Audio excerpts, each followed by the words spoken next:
Kumusta? Handa na ba kayo sa pagpapatuloy ng kwento? Tara, simulan na natin. So habang nasa morgue area ako, kausap ko yung batang multo. Biglang bumalik yung satanismong doktora. Napakabilis niyang maglakad papunta sa kinaroroonan ko. Galit yung itsura niya at may hawak siyang malaking injection. Halos patakbo na ang bawat takbang ng doktora. Na-corner ako at huli na para makapagdasal ako. At kahit kunin ko pa ang panyo ko sa bulsa, ay huli na dahil maabutan na niya ako sa sobrang bilis niya. Wala na akong magawa nun at tanging hinintay ko na lang ang mangyayari ang nakatagda para sa akin. Pero biglang may sumigaw, "Hoy!" At napahinto ang doktora. 2 dipa na lang ang distansya namin nun. Si Erwin pala nagising na at hinahanap pala niya ako. Yung doktora ay huminahon sa paglalakad at pumasok sa morgue. Naglakad si Erwin papalapit sa akin. Lingon ko yung batang multo. Nawala na pala siya. Natakot yata nung papalapit na yung satanismong doktora. "Anong ginagawa mo sa morgue?" Pagtatakang tanong ni Erwin. Tiningnan ko kasi yung pinsan nila Buddy na si Phil. Namatay kasi yun nung gabing mismong dinala natin si Moy dito. Buti na lang at nakahanap ako agad ng alibi. "Na paano daw yung si Phil? Andyan katawan niya sa morgue?" Tanong ulit ni Erwin. Tumungo ako syempre. Alam kong nasa loob talaga ang bangkay ni Phil sa morgue. At dahil gusto rin makita ni Erwin, kaya napilitan akong pumasok kasama siya. May 4 na bangkay na nandoon na tinakpan ng mga puting kumot. Nakakapagtataka. Napansin ko wala na doon ang satanismong doktora. Tiningnan ni Erwin ang mga bangkay. Nakatayo lang ako nakikiramdam at tawa ko sa ilalim ng bulsa ko ang panyo. Baka biglang may surprise attack si doktora eh. Mahirap na maunahan. Nung makita ni Erwin ang bangkay ni Phil, natakot siya sa nakita niya. Napatras. Inalam ko ang dahilan ng pagkatakot niya at nakita ko ang bibig ni Phil na bumubuka na parang nagsasalita. Tila ba may ritual siyang sinasabi. Pero ang nakakatakot dun, hindi kasi humihinga si Phil. At nakapikit lang ang mga mata. Kitang-kita ni Erwin yun, kaya hinila ko siya doon palabas sa morgue. Kung ano man yung nakita namin ay wala akong alam. Ayaw ko lang din na pati si Erwin ay mapahamak sa mga kababalaghan. So bumalik kami sa loob ng kwarto ni Moy at naabutan namin siyang nagising na at nililinisan ang mga sugat niya ng nurse. Habang nililinisan ang sugat ni Moy ay namimilipit siya sa sakit. Ang hapdi daw. Inamasdan ko ang sugat ni Moy at may lumalabas na mga nana na may halong dugo. Napansin ko rin ang mga mata ni Moy na yung may mga pulang ugat. Pagkatapos malinisan ang mga sugat ni Moy ay pinainom siya ng gamot ng nurse. Paglabas ng nurse, nagkwentuhan kaming 3 ni Moy at Erwin. "Grabe kanina, binangungot ako nung natutulog ako. First time ko ma-experience yun," sabi ni Erwin. "Teka, ako din. Naalala ko may humahabol at sumasakal sa akin. Isang maitim na usok na may mapulang mata," sabat ni Moy. "Ganon din yung panaginip ko. Sa panaginip ko, andun pa nga kayo eh," sabi naman ni Erwin. Dahil sa mga narinig ko, napaisip ako ng malalim. Pero may mas malaki akong suliranin. Yung sinabi ng batang multo na talunin ko daw yung satanismong doktora sa pamamagitan ng papapasukin ko sa aking panaginip. Mahirapan ako kasi kontrolado niya ang mundo ng panaginip. Yun ang kakayahan niya. So dumating sina partner at buddy, may dalang pagkain, inumin at damit ko. "Teka, bakit may damit ko? Dito lang ba ako palagi?" Tanong ko sa kanila. "Oo, dito ka muna. Wala ka namang problema dito. Maghahatid na lang kami ng pagkain sa iyo at pampalit mo ng damit habang di pa makakalabas si Moy," sabi ng partner ko. Hindi na ako nag-react. Order kasi ni Commander eh. "Okay dito, bayaw. Isipin mo na lang nasa hotel ka tsaka ayaw mo nun, may libreng foods na hinahatid sa bawat kwarto." Panguminsing may halong kalokohan ni Buddy sa akin. Ayop. Mga ilang oras nun umuwi si na Buddy at Erwin. Si partner nagpaiwan muna para daw may makasama ako. Pumunta ako ng banyo para maligo. Nasa labas ito ng kwarto. Matagal ako nakapasok sa banyo kasi may gumagamit pa sa loob. Kaya naghintay ako na lumabas ito. Nung bumukas ang pinto, isa sa mga nurse pa lang gumagamit ng banyo. Ngumiti ito sa akin paglabas, siyempre. Gumanti rin ako ng ngiti. Pagkapasok ko sa loob, may kaluluwa ng isang lalaki na nakaitim. Nakatuksido ito. "Mawalang galang na po, sir. Gagamit po ako ng banyo." Pakiusap ko sa lalaking kaluluwa na nakatayo sa may gripo.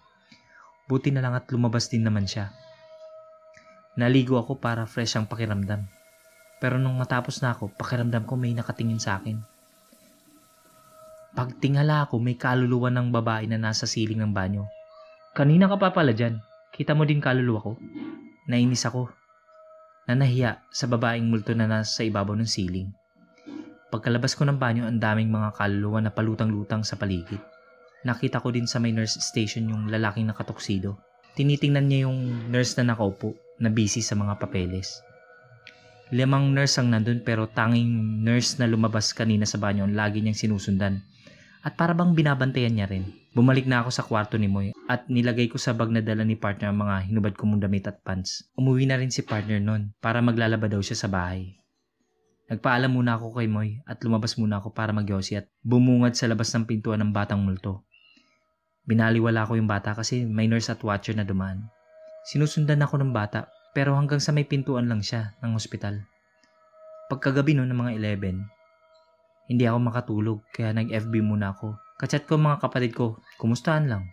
Kahit tahimik ng labas, maririnig ko pa rin ang mga nagpaparamdam ng mga kaluluwa sa iba't ibang kwarto at sa buong paligid ng ospital.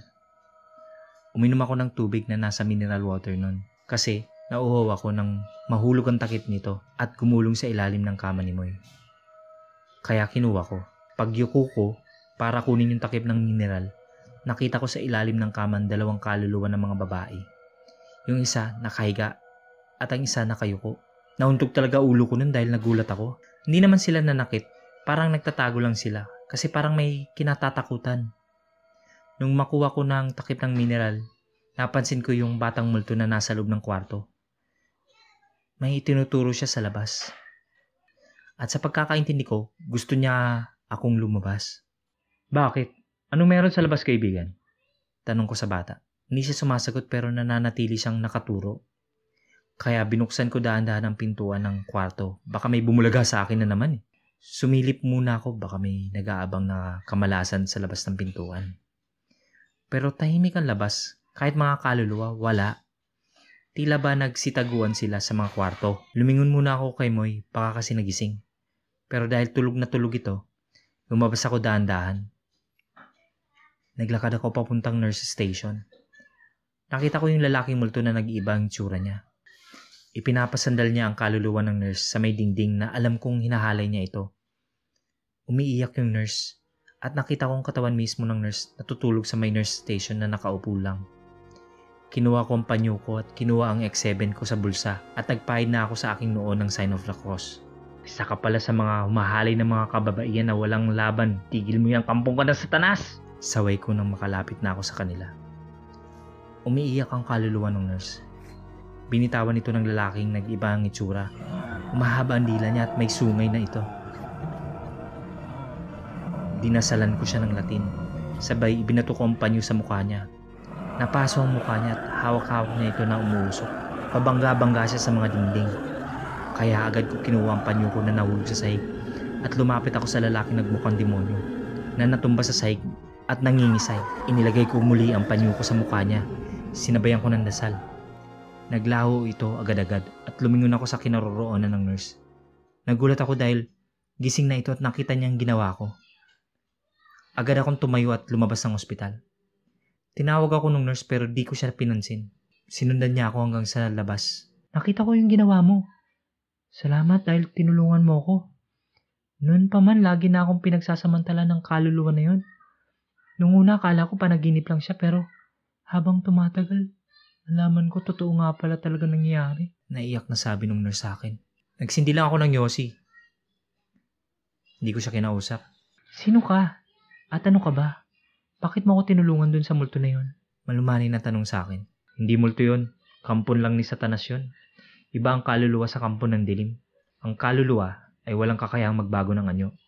Magpaparamdam lang sila kapag kailangan ng tulong at hindi matahimik. Sagot ko sa nurse habang bumubuga ako ng usok ng yosi. Sino ka nga? At ano ka ba? Bakit nakikita mo mga hindi pangkaraniwang nilalang? Tanong ulit ng nurse na nakataas ng kilay. Ako si Superman.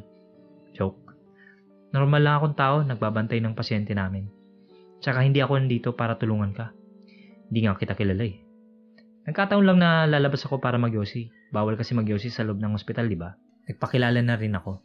Nakakatawa ka naman. Paano ka naging Superman wala naman yung underwear mo sa labas ng pants mo? Ako nga pala si Mitch. Ganti niyang joke sa akin na siya lang ang natawa at pagpapakilala na rin niya. Kwentuhan lang kami nun. Ayaw na din niya matulog ulit kasi mag-check na rin siya ng pasyente pagka 1 a.m. Oops! Teka muna ha, baka iniisip niyo gusto ko si Nurse Mitch. No. Hindi naman sa defensive pero loyal ako kay partner. Baka nakakalimutan nyo, nasa kampo ako nila partner at buddy. Kaya behave tayo, baka mapagalitan ako ni Maestro Ama. Abangan ang kasunod na bahagi ng kwento dahil magkakaharap na kami ng satanismong doktora. Salamat, God bless sa lahat. Kung gusto mong updated ka sa lahat ng bagong videos, click na ang subscribe button at notification bell. Maaari ka ring makatulong sa channel sa pagpunta sa Patreon page. Yung link nasa description kung saan pwede ka magpadala ng pera sa channel. Maski $1 or 50 pesos per month napakalaking tulong na po.